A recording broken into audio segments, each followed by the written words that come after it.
Many of you are facing challenges in your life right now, difficulties, loss of loved one to the COVID virus, or maybe to a tragic accident or some long-term sickness like cancer or something else that is just dramatically traumatizing your life. I want to share a little true account in my life that hopefully will be of great blessing and encouragement to you in the midst of any trauma or tragedy you may be facing or will face in the near future. When I was 10 years of age, I was playing out the avenue on the west hill of Sharon in Pennsylvania. It's called Logan Avenue, and me and my friends would hang out there and play football on the street and do different things. And while we were playing on July 5th, 1963, I was 10 years of age, but we heard an ambulance, a really loud ambulance, coming up State Street. And I told my friends, I gotta go home. And I was getting ready to run over to my house to see what was happening. And my friend said, Billy, we hear ambulances all the time on the West Hill. Why are you going home? I said, no, this is something different. Something tells me I need to get home. And as I ran out the avenue to West State Street, just in time to see them carrying my 7-year-old brother on an ambulance cot. He had been tragically hit by a car. His face and body was mangled. And they raced the ambulance to the hospital. My dad followed, picked up my older brother at the Beal Club where he was an assistant director. And they went to the hospital, and there my brother died. They came home, and my brother opened the car door. He was a few years older than me, and I saw him fall out of the car on the ground. And I knew that my brother had died. It was like someone cut my chest open with a knife and just split it open and then just reached in with clamps and spread it apart and squeezed my heart. That was the emotional trauma I felt. And then I realized that all my family felt that as well because my parents were so overwhelmed with grief. My dad never cried, never saw him cry once, other than going one time behind the garage. He was sitting there and he was bawling. But other than that, he never cried in front of my family. My mother was the opposite extreme. She tried to pull my brother out of the casket. But for 1 year after his tragic death, I lost my parents.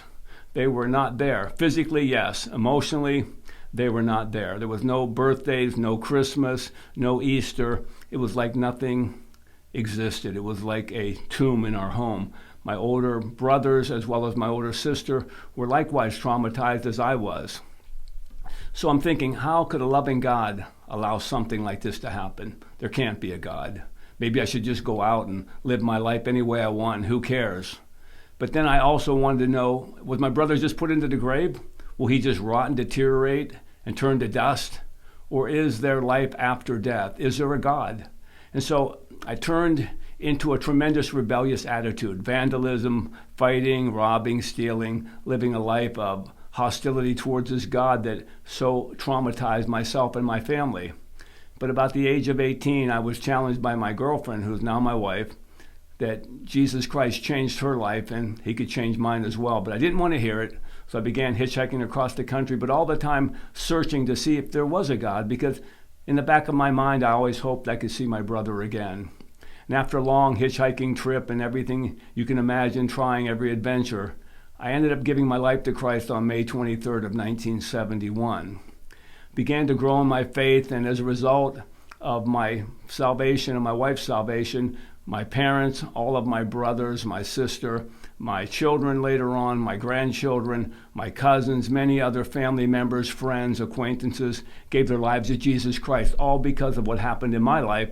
And all of that happened basically because of one thing, that tragedy that happened on July 5th, 1963. That was the catalyst that got me searching, even in the midst of my rebellion, for whether there was a God or not. And then, to bring this all full circle, on July 5th, 2007, my son had a son. He was almost a spitting image of my brother who was lost. Don't believe in reincarnation, it was just genetics. But it was an amazing gift from God that on July 5th, the day my brother died, so many years earlier, I had a grandson. And that day I went to the cemetery, which I had done many times to reflect on his death and just to be there because I had other relatives buried there as well. But this day was special. When my grandson was born on July 5th, 2007, I got on my knees. And as well as thanking God for his faithfulness in changing my life and bringing all my family to salvation, I did something that was the most difficult thing I ever said in my life. I said, God, I really thank you that you took my brother. Because you let my brother die that tragic death on July 5th, 1963, it brought me to salvation and all of my family to salvation. So God took something wonderful out of something that was so seemingly tragic.